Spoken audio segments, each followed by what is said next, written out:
છોટાઉદેપુરના કુસુમ સાગર તળાવ કિનારે આવેલી જૂની નગરપાલિકામાં પોટલા બાંધેલી હાલતમાં મૂકવામાં આવેલા અગત્યના જૂના દસ્તાવેજો કોઈ અજાણ્યા શખ્સ દ્વારા કુસુમ સાગર તળાવમાં અને બાજુમાં આવેલા નરસિંહજી મંદિરના પરિસરમાં નાખી દેવામાં આવ્યા. આ દસ્તાવેજ કોણે તળાવ અને મંદિર પરિસરમાં નાખ્યા તે હજુ સુધી જાણવા મળ્યું નથી, પરંતુ આ એક તપાસનો વિષય બન્યો છે.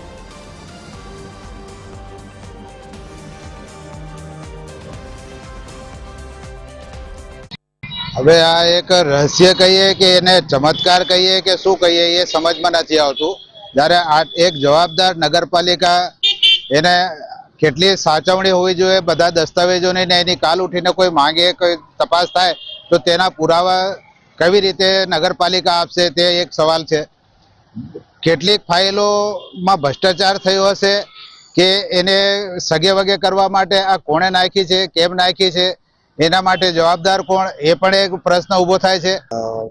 22 જુલાઈ 2025 રોજ આ બનાવ બન્યો હતો. કોઈ અજાણ્યા શખ્સો દ્વારા જૂની નગરપાલિકામાં જે નગરપાલિકાના જૂના રેકોર્ડ્સ મૂકેલા હતા તે તળાવમાં ફેંકવામાં આવ્યા છે, તેમજ ઘણા બધા ડોક્યુમેન્ટ્સ બાજુના સાંઈ મંદિરના પ્રાંગણમાં ફેંકવામાં આવ્યા છે.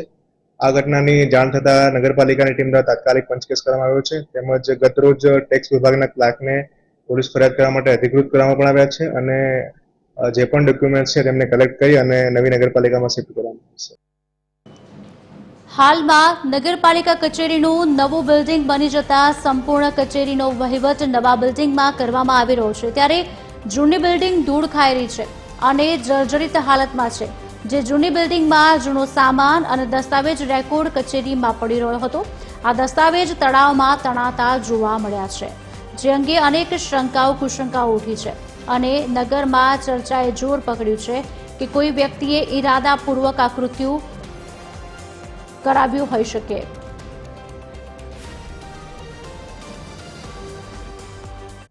ગઈકાલના રોજ કોઈ અસામાજિક તત્વો દ્વારા છોટાઉદેપુરની જૂની નગરપાલિકાની બિલ્ડિંગ છે તેમાંથી કેટલાક મહત્વના દસ્તાવેજો છૂટા તળાવમાં નાખવામાં આવ્યા અને બીજા કેટલાક જે જૂની નગરપાલિકાની બાજુમાં આવેલા નરસિંહજી મંદિર છે તેની પાંગણમાં નાખવામાં આવ્યા છે. આપને બતાવીશ કે ત્યાં આગળ કેટલાક મહત્વના દસ્તાવેજો આપ જોઈ શકો છો કે ખુલ્લામાં પડેલા દેખાઈ રહ્યા છે અને આ દસ્તાવેજો કોણે નાખ્યા એ તપાસનો વિષય બન્યો છે.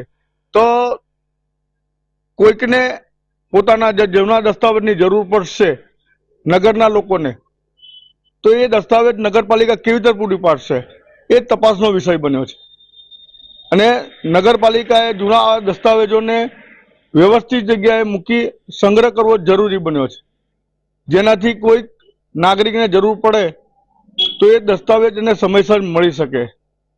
અજય જાની, TV 13 ગુજરાતી, છોટાઉદેપુર.